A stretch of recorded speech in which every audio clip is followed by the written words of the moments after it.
Hello and welcome to the part 2 of the Complete Budgie Care Guide. Today we will be discussing diet. Your budgie's diet is an integral part of their well-being. Without it, they don't live long, have poor mental health, poor physical health, including poor feather quality, and a poor quality of life. Most people feed their birds a seed-only or seed-based diets. As much as this is easy, it certainly does not provide birds with the nutrients they desperately need. Budgies are from the open plains and grasslands of Australia. In the wild, they eat a lot of fresh seeds and grasses. I'd like to note that fresh seeds are very different to the commercially grown seeds we find on the shelves in our pet stores. Wild budgies fly up to 310 miles a day in the wild, and they also get plenty of sun, which is vital to processing and properly absorbing nutrients. This means captive budgies have extremely different nutritional needs to their wild budgie counterpart. A lot of people justify keeping their budgies on just seeds because it's closer to what they eat in the wild, but it in no way replicates the nutrients they get from their seeds and grasses in the wild. We do that in our captive budgies with chop, pellets, grains, seeds, and other diet additions. I feed my birds a chop-based diet.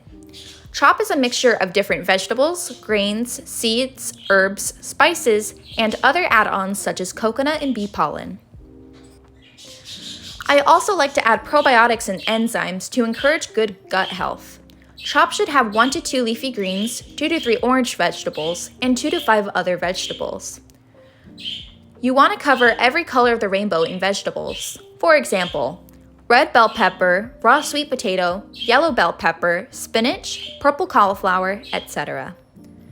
Typically, my chop has about a dozen different kinds of vegetables included. Avoid lettuce, cabbage, and cucumber. They have a high water content and are low in any nutritional value. Chop does not include fruit. Spinach can contain oxalates, which binds to calcium, so kale, collard greens, or arugula may be a better leafy green option, especially for egg-laying birds. Once they're all ground up, I mix them together in a bowl with cooked grains. You can use quinoa, oat groats, brown rice, etc. I also add herbs and spices as well as some flowers. My fiancée Sunny makes an amazing blend for my birds of many different flowers and herbs. My birds love it. You can also specifically select flowers that affect your birds in different ways. Calendula, chamomile, and lavender can keep all your birds calm and less hormonal, for example. Fresh ginger I put in as well. My birds can't tell me if they have a tummy ache, so I add this so they can prevent tummy aches and treat it themselves when they do have one. If your bird gets car sick, ginger can also prevent that. I also add white proso millet and canary seed to my chop to entice the birds to it. Unsweetened dried shredded coconut added to chop can improve your bird's feather quality and is especially beneficial when your bird is molting, which I will go more in depth on in a later video. Bee pollen is also incredibly beneficial to your birds, and I add it to my mix as well. I throw in some avian probiotics, link in the description, and some Harrison's enzyme to support my bird's immune system. I also drip a few tablespoons of flaxseed oil into their chop for essential omega-3s. It's crazy what that stuff does for their feather quality. Budgies are from a bit of a drier climate, so they tend to also prefer a drier chop, so heavier in wheatgrass, greens, carrots, that kind of stuff. I know this all sounds pretty complicated, but to keep it convenient for yourself, you can freeze this. I make large batches and then freeze them in sandwich-sized Ziploc bags. If you have less birds than me, which to be honest you probably do because I feed chop to 8 birds daily, you can freeze them in smaller portions. I put enough in one bag aside for 1 week. It is more likely to spoil faster in the summer, so in that case, put enough aside in one bag for half a week. I thaw mine out in the fridge in the bag. Freezing it doesn't affect the nutritional value of it, and fun fact, even freeze drying it, if you happen to have a freeze dryer, doesn't even affect the nutritional value that much, though it can deplete vitamin A a lot more than other methods of storing it. So I'd recommend just giving them freeze-dried chop here and there, like if you're in a rush in the morning, or having someone watch your birds while you're on a trip. I bird sit for my friend Danny sometimes, and that's what she has me do for her birds. To make chop, I begin by selecting a wide variety of vegetables at the grocery store. Then I chop the vegetables up into smaller pieces at home so I don't overwhelm my food processor. I start grinding it up finely and then add it to a bowl or a storage bin. Once all of my vegetables are in the bowl, I add my cooked grains, herbs, seeds, coconut, bee pollen, spices, probiotics, etc., and then I mix it all together. I finish by dividing it all into plastic bags and putting it in the freezer. I will have a good chop recipe for beginners in the description. Budgies don't really need fruit. It's very high in sugar and lower in any nutritional value than vegetables. If you are going to feed fruit, I would go with berries as it has a lot of benefits. Nuts can be fed to your budgies too, but they probably won't like them unless you cut them up finely. Pellets are used to fill in the nutritional gaps that your chop may be missing. Some people avoid pellets, but they are an essential part of keeping your bird's diet balanced. Budgies will lose weight rapidly and grow weak if they are only kept on chop. Soy, peanuts, and corn are not fillers, and to call them that shows lack of knowledge on nutrition. Pellets with these ingredients are not inherently bad. My favorite pellet brands are Harrison's and Rowdy Bush.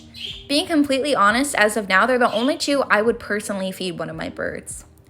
Tops is very popular, but it isn't balanced, which defeats the point of a pellet. The philosophy behind the pellet is excellent, but the execution is flawed.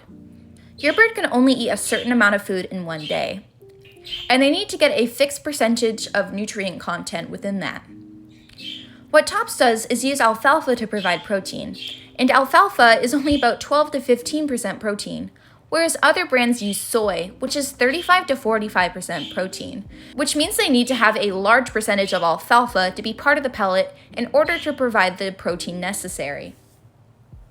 Which means when it comes down to providing other essential nutrients, they don't really have enough room in the formulation for those other ingredients. So your bird would not be getting the nutrition necessary from it.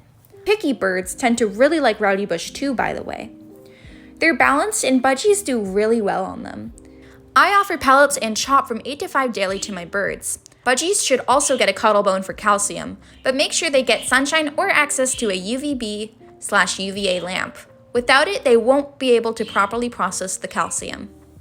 Unfortunately, your budgie will most likely not eat their chop and pellets right away. And even if they do, it's still best to take the process slowly. I've had conversion for a budgie take anywhere between 2 weeks to 2 months for me. It really depends on the bird. Even older birds can convert. If you take this process too quickly, they can starve. It is best to weigh them in grams as you go. If you see more than 2 grams weight loss in an Australian budgie or 4 grams loss in an English budgie, slow down a little bit and add more of their old diet back into their daily feed. Here are some ways to get your budgies eating chop. You can add some seeds to the chop. You can serve ingredients in larger slices. Offer wet leaves for your bird to play with. You can sprout seeds, which is an amazing way to do it as it's basically the middle ground between a seed and a vegetable. I personally sprout my seeds in an easy sprouter which I buy off Amazon. Make sure you add a few drops grapeseed extract to prevent bacteria growth, and rinse the seeds twice daily.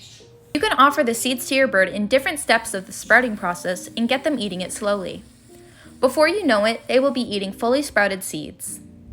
Offering dried vegetables can help a lot as well. Budgies are from a drier climate as previously mentioned, so this will help. Straining your chop in a cheesecloth can offer a more dry chop while they convert onto the normal chop. The nutrients are in the juices in the vegetables, but offering it strained until you can get them onto the usual chop will definitely get your birds some progress. Even the birds just picking their seeds out of the chop offers some nutrition as well, as seeds are porous and will soak up the vegetable juice. I am very against keeping budgies alone for many different reasons, and I will say, if budgies are kept in a flock with other budgies, they will convert better. So if you are feeling challenged converting your bird who's by themselves, it's probably that the bird is lacking confidence to try new things because they are alone. Serving wheatgrass is my favorite first vegetable to feed birds, and I found that almost any budgie will eat it right away. In terms of getting your birds onto pellets, I grind them up into powder and stir a small amount of it in with their seeds with a tiny little bit of water so it thoroughly coats the seeds. Throughout the next few weeks of conversion, add more and more powder until it's about 50% powder and 50% seeds. Once you are at this point with your bird and your bird is maintaining weight well, you may wean the seeds out of this mixture and increase the size of the pellet. Remember that it takes time and to be patient with your bird. Don't be afraid to be pushy with your bird in terms of conversion. You're fine so long as your bird doesn't lose too much weight and you don't convert cold turkey, so all at once. Get your bird vet checked before you start conversion, as converting a sick bird could be potentially hazardous for their health. Budgies do not need vitamin supplements. These supplements are more likely to cause more harm than good. They can cause hypervitaminosis, which can be very awful for their health. Supplementing your bird's nutrients with artificial vitamins is processed strangely in their body. Their body will absorb all of it, which is what causes the issue. Offering them their vitamins and nutrients in the form of something natural like chop is ideal. From that, their body only takes what it needs. However, if your vet prescribes a supplement of some kind, you should still use that with your bird. As far as other foods, such as table foods, go for your budgies, budgies can have scrambled eggs with the shell in. This provides a lot of protein and calcium. I wouldn't give this very frequently though. My budgies also enjoy the Trader Joe's brown rice and quinoa noodles. They basically turn them into dust. Also, fresh clean water every single day. Always washing it at least once a day. I know sometimes the water may look clean. Bacteria builds up very quickly, so it's gotta be washed very consistently. Tap water is fine, but if you live somewhere that has really poor quality tap water, maybe you're gonna wanna buy some bottled water and do that instead. Budgies should not be offered dairy products. Avoid salty and processed foods. Avoid avocado as it's toxic and celery as the strings can cause impaction. Also avoid onion and garlic. Avoid fruit seeds and fruit pits as they often contain cyanide. However, the seeds from melons and bell peppers are safe for your bird. Always Google foods before you feed it to your bird. With time, you will memorize what is and isn't okay, which will make your trips to the grocery store much easier as you go on. I know you guys are going to think for the next few things I'm going to say, oh no, obviously I wouldn't feed that to a bird. But working at a bird store, there are people who actually have come in and told me that they feed this stuff to their birds. I just feel like it's a good idea for me to mention, even though I feel like it's common sense. No alcohol, no chocolate, no coffee. I've had a woman come in and tell me she drinks coffee with her bird every day. No caffeinated teas. The only tea your bird should really be drinking is like chamomile or lavender tea. Oh, and no letting your bird clean your teeth. That's something that people used to do a lot in the 90s. You can still see remnants of people doing that today. Human saliva has gram-negative bacteria, which is toxic for your bird. So don't make out with your bird. I can't believe I need to say that. Thank you so much for watching the part 2 of the Budgie Care Guide series. If you have any questions about your budgie's diet, feel free to leave them in the comments. Remember to like and subscribe so I can see you in the next one.